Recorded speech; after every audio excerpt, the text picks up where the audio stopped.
Olá a todos, sejam bem-vindos a mais um vídeo do canal Mundo em Análise. Hoje a gente vai tratar do tema do momento, Afeganistão. Claro que a ideia não é passar sobre toda a história afegã, que é bastante complexa e muito rica, mas sim trazer alguns pontos importantes para a reflexão de como chegamos à atual situação. Então eu queria resgatar alguns pontos e vou deixar um link embaixo do vídeo ali nas observações, que vão levar para o blog do Mundo em Análise, onde eu elenquei vários pontos importantes, resumidos da história, que vão trazer um quadro mais completo.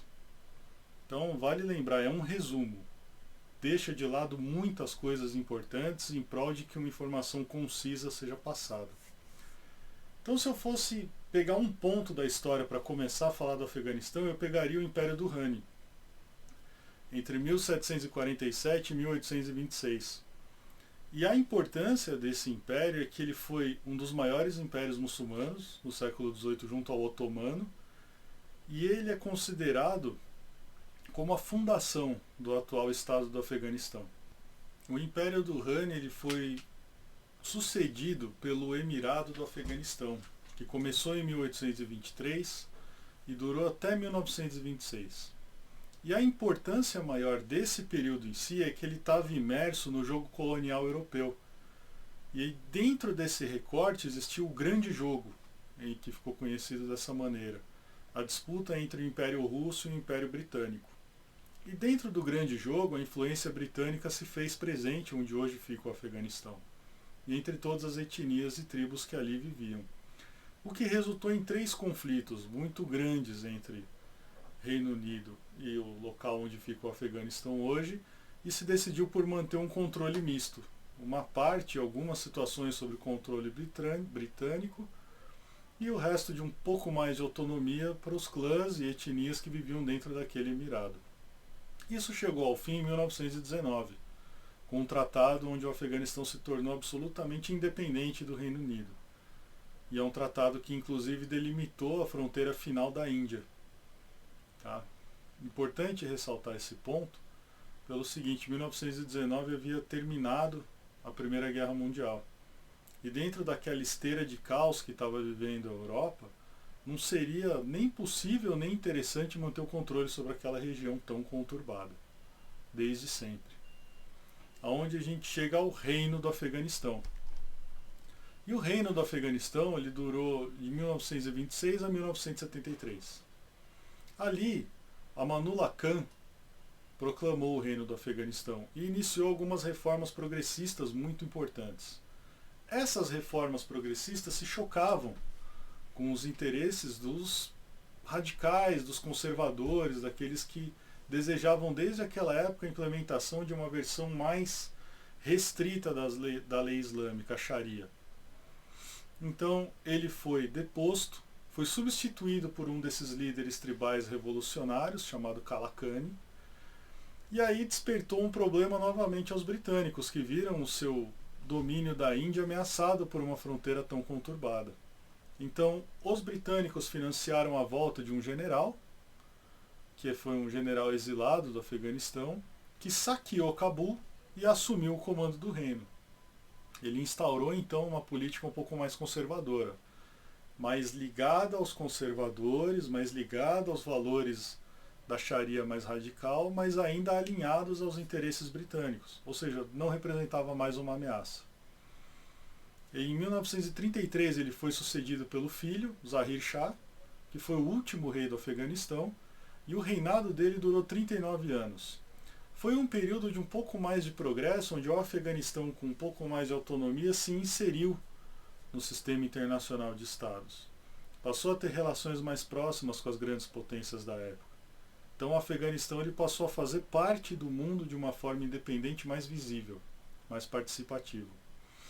E aí chegamos à República do Afeganistão, de 1973 a 1978. E aí o primeiro presidente do Afeganistão foi Daoud Khan, que depois, num golpe de Estado sem violência, o mandatário anterior, o Zahir Shah, e manteve um posicionamento mais progressista. Ele buscou a modernização do país, através de algumas aberturas políticas e econômicas mais profundas.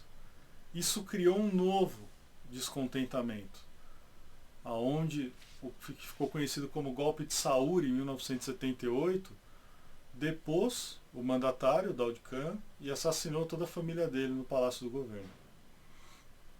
A gente chega numa segunda fase agora, uma fase mais atual e que marcou mais profundamente a história do Afeganistão, que foi a questão do golpe que levou ao comunismo e que criou depois a República Democrática do Afeganistão. A gente vai criar um recorte aqui de 1978 a 1989. É um recorte para coincidir com a invasão da União Soviética e com as milícias armadas pelos Estados Unidos no contexto da Guerra Fria, que geraram um impacto mais profundo e nos trouxeram ao mais próximo do que gerou o Afeganistão de hoje. Então, mesmo com esse golpe militar que aconteceu, com essa revolução de Saúl, não houve uma melhoria na vida social. E aí, após a instauração desse regime, decidiu-se por criar um país ateu, implantou uma série de reformas, inclusive reformas agrárias, reformas sociais, que não tinham a aceitação popular, um por falta de compreensão na visão de alguns, e outro porque na prática ela se mostrou bastante violenta, bastante abrupta para uma grande faixa da população, e aí gerou um problema. Você declarou um Estado ateu quando a maioria das etnias querem uma teocracia, um Estado religioso, um regime onde a lei islâmica seja a base social de um país. Então você gerou um outro problema agora, que a União Soviética enxergou como uma oportunidade de auxiliar o regime comunista ateu e manter as bases sólidas de uma intervenção que permitiria naquele território que é muito estratégico, muito bem posicionado, o enclave comunista, no contexto da Guerra Fria. E eu vou pressupor que a maioria pelo menos entenda que a Guerra Fria significava um conflito geopolítico onde cada peça no tabuleiro, cada país posicionado, era uma vitória, era um avanço ideológico importante. Então daí veio a instrução da União Soviética de se inserir no Afeganistão como parte participante de um conflito, uma intervenção real. E aí, contra essa intervenção da União Soviética, os mujahidins começaram a se juntar. O que são eles? São os que praticam a jihad, ou seja, o que tem um motivo religioso para a guerra, se pudermos resumir de uma forma tão simplista. Tá? Então o mujahidin, que é um vocábulo que vai aparecer muito a partir de agora, nada mais é do que esse combatente imbuído da religião, que visa expulsar a União Soviética. E essas milícias acabaram sendo armadas pelos Estados Unidos porque era a melhor forma de conflito, a mais inteligente em tese. Então, se eu tenho uma grande potência se alastrando numa guerra dentro daquele território, eu não preciso me inserir ali dentro e brigar junto com o exército americano. Eu posso simplesmente armar e financiar aqueles que batalham o meu inimigo. Ou seja, o inimigo do meu inimigo é o meu amigo. E aí a política americana foi bastante eficiente nesse sentido. Uma outra razão para a intervenção soviética seria o petróleo afegão. Porque em 1979 a gente teve o segundo choque do petróleo com a Revolução Iraniana. Ou seja, existe um complexo contexto geopolítico que leva a vários posicionamentos, a várias intervenções. Então nenhuma explicação muito simplista vai compreender tudo isso. Por isso que eu reitero o caráter do vídeo de ser meramente um resumo, que não visa trazer muito mais do que se conhece, mas visa agregar as informações de uma forma simples para que todo mundo compreenda que é muito complexo emitir uma opinião e é muito complexo se imaginar uma solução. Então, durante a invasão soviética, o avanço rebelde reprimiu. Por maior que fosse o aparato soviético, você tem muita dificuldade em brigar nas zonas montanhosas, nas zonas tribais, onde eles tinham pleno conhecimento do terreno, até chegarmos aonde 80% do território afegão já estava sob controle dos rebeldes. E mesmo a União Soviética, em 1984, com 250 mil soldados, não conseguiam reprimir nem fazê-los recuar. Então a União Soviética viveu uma fase onde ela fazia comboios para ajudar o abastecimento da capital Cabul. A partir de 86, os Estados Unidos conseguiram fazer chegar lá mísseis de longo alcance. Ou seja, não havia mais a dominação do ar. Então, quando a aeronáutica soviética ficou sob ameaça, o Gorbachev decidiu em 88 estabelecer um plano de saída. Essa saída se concluiu em 89. Foi tida então como uma grande derrota da União Soviética, que deixou os equipamentos para o regime comunista afegão administrar, deixou as armas, deixou os tanques, alguns, né? E permaneceu fazendo um financiamento para a sustentação do regime. Curiosamente, o regime comunista ainda aguentou um tempo essa guerra contra as milícias, graças a toda essa situação, mas também coincidiu com o fim, com a decadência da União Soviética. Então, o financiamento ficou cada vez mais curto, as armas foram também se perdendo, as balas acabando, e a manutenção não era tão eficiente, até que o regime sucumbiu aos talibãs numa guerra civil muito séria e muito grave, onde os mujahedins conseguiram tomar o controle do país. Então a gente vai entrar num novo ciclo, a partir de 1992, e aí eu estendi esse ciclo até 2001 para simplificar, onde a guerra civil afegã tomou corpo. E aí todos os mujahedins que conseguiram vencer o governo comunista chegaram ao seguinte ponto: quem vai tomar o poder? Eram diversas etnias, diversas tribos, diversas formas de pensamento, diversos entendimentos sobre a própria lei islâmica. Então eu queria retomar um ponto que eu abordei com o Mansur, que ele explicou brilhantemente na nossa live sobre islamismo. Não existe mundo muçulmano. É uma coisa falsa na nossa concepção. Existem várias vertentes de entendimentos teológicos que divergem entre si e várias etnias que não têm amizade e convivência boa umas com as outras. É um outro ponto importante a se levar em consideração. Então, dentro dessa guerra civil, durante a década de 90 foi onde o Talibã começou a assumir com mais propriedade os territórios mais importantes do Afeganistão. O Estado Islâmico do Afeganistão surgiu em 1997 e foi reconhecido por Arábia Saudita, Paquistão e Emirados Árabes Unidos imediatamente. E ali criou-se o cenário, o palco perfeito do que se chama santuário. O que é um santuário? É um território que abriga e permite o financiamento do que seriam os grupos terroristas. Aí é onde a Al-Qaeda entra na jogada. Porque no 11 de setembro, na queda das Torres Gêmeas, o Talibã foi acusado de dar guarida a Osama Bin Laden, ou seja, de colaborar com a Al-Qaeda e com os terroristas. A partir de então, a gente entra no posicionamento americano novamente, a doutrina Bush. Então, o que significava a doutrina Bush na Guerra do Terror contra o Eixo do Mal? Significava o seguinte: independente de qual governo você seja, você conceder guarida, você conceder condições ao grupo terrorista ou às suas lideranças, significa compactuar com eles. Então a guerra do Afeganistão aconteceu não pela existência do Talibã, mas porque o Talibã oferecia guarda ao Osama Bin Laden aos braços armados da Al-Qaeda para treinamento, para planejamento e etc. Eis a justificativa da guerra contra o Afeganistão. A partir de então, os Estados Unidos, Reino Unido, França, Canadá, OTAN, etc., articularam uma invasão que não teve apoio das Nações Unidas. Então, em 7 de outubro de 2001, a revelia das Nações Unidas, houve uma invasão no Afeganistão. O objetivo era simples, era desarticular a Al-Qaeda, tirar o Talibã do poder, e desprezou muitas coisas. Então, apesar de ser um objetivo militarmente simples de se cumprir, na prática não era. Porque militarmente você pode bombardear e destruir um país inteiro. Mas socialmente você não consegue ainda costurar essas etnias e simplificar um processo onde os rebeldes simplesmente se espalham. Então eu vou deixar no vídeo um mapa étnico do Afeganistão, vai ficar muito clara a distribuição, como é complexa. Um outro problema é, depois que você conquistou a capital, que regime vai ser instituído no país. E é nesse ponto que eu queria chegar, de ter passado a história até aqui.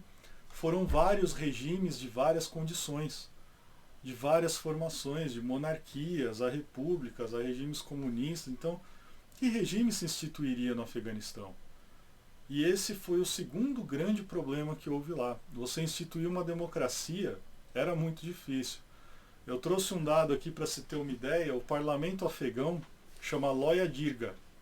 E ele tem um formato onde você pode reunir a grande assembleia. E a grande assembleia é grande mesmo. São 3.200 membros tribais, políticos, líderes comunitários, gente que tem alguma influência sobre uma parte da população. Então imaginem o que é tomar uma decisão dessa maneira. E aí instituiu-se uma presidência democrática, republicana, mas que efetivamente tem muito pouco poder sobre as pessoas. O que nos traz agora ao ponto que vai culminar em 2021. Durante todo o tempo de ocupação das forças ocidentais lá, você não teve a criação de um Estado-nação afegão. Você não teve instituições criadas, reconhecidas e aceitas pelos nacionais, onde eles conseguissem tocar o país. Então, ano após ano, a partir de então, o Talibã vinha dominando territórios importantes, inclusive os ópios, né, as criações de plantas e a produção de droga que levaria ao tráfico do ópio, que é rentável, que é uma fonte de financiamento importante e muito difícil de ser combatida. O último ponto que eu queria abordar no vídeo é que chegou um momento onde em 2020 foi feito um acordo de paz entre Estados Unidos e Talibã mediados no Catar. Então, a gente ouve muito que o Biden é o responsável pela retirada de tropas, e na verdade não. Biden foi quem teve coragem de concretizar essa retirada, pagando todos os custos políticos e sociais que vêm a partir daí. Estava muito claro que o resultado de 2021 aconteceria cedo ou tarde. Então, em 2020, em fevereiro de 2020, sob a presidência do Trump, foi feito um acordo. Eu deixo o link no site para quem quiser ter acesso ao PDF do teor do acordo.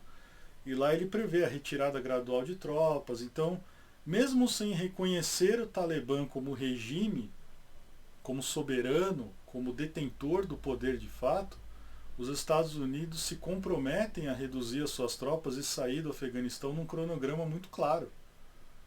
Então, é aquela complexidade de que eu não faço o reconhecimento formal, mas se eu sento numa mesa para negociar com você, eu te reconheço sim. E isso já ficou muito claro a partir dali. Então, houve uma pressão americana para que se votasse no parlamento afegão e se fosse concedido, através da presidência do Afeganistão, a libertação de 400 prisioneiros estratégicos talibãs, e o presidente Ashraf Ghani não teve muita opção a respeito, porque o parlamento em geral aprovou, por uma pressão americana. E dentre esses 400 prisioneiros muito poderosos, muito influentes, um deles era o Akhundzada, que é o atual líder dos talibãs, o cara que está assumindo o poder no Estado afegão. Então, existe uma mentira acontecendo de que a responsabilidade de tudo que ocorre no Afeganistão hoje é culpa do Biden. Na verdade, é culpa de uma longa política de conflitos que despreza de todas as maneiras possíveis as complexidades regionais. Foi o mesmo que aconteceu no Iraque. A queda do Saddam Hussein não me pareceu ter melhorado muito a situação iraquiana. Então, a guerra contra o terror ele tem esse problema. Ele visa derrubar um regime, substituí-lo por alguma solução, e a partir de então, cada um que se vire. Mas na prática não funciona. Então não existe mais uma política colonial onde os Estados Unidos vão colonizar o Afeganistão e anexar aquele território. Empresas privadas foram contratadas para gerar um treinamento local, onde as forças afegãs fossem capazes de batalhar contra o Talibã ou contra qualquer outro regime étnico jihadista. Qual é o problema? Não existe uma população unificada afegã. Então, por que um exército afegão tomaria conta de um país se ele não reconhece aquele território para as outras etnias? Dentro das próprias forças você tem divergências étnicas. E aí temos um segundo problema, que eu nem sei quantos problemas eu elenquei, mas vou chamar esse de segundo. Não há garantias de que essas forças privadas, de que essas empresas tenham entregue efetivamente o melhor treinamento possível. Então o Estado americano cedeu a responsabilidade para empresas, que ganharam muito nesse processo de verdade, e que entregaram muito pouco. E agora elas simplesmente não podem ser responsabilizadas. Então o Talibã assumiu o poder efetivo no Afeganistão. A gente está assistindo uma crise humanitária trágica, horrenda, e não existe um sinal de melhoria efetiva. O que existe é o Talibã se comprometendo a ser moderado, acho que ninguém vai acreditar nisso hoje em dia. E infelizmente o Afeganistão vai retroceder algumas décadas no tempo. E infelizmente a deturpação do islamismo através do que se traz como uma teologia islâmica bem triste vai ser implantada sobre uma população, especialmente sobre as mulheres, que vão sentir o recrudescimento dos seus direitos e das suas liberdades com muita tristeza, com certeza. Então eu espero que tenham gostado desse breve resumo. Sei que é atropelado, sei que é difícil, sei que há muitas coisas a serem consideradas e infelizmente tomaríamos tempo demais fazendo isso. Obrigado a todos, por favor se inscrevam e compartilhem ao máximo que puderem.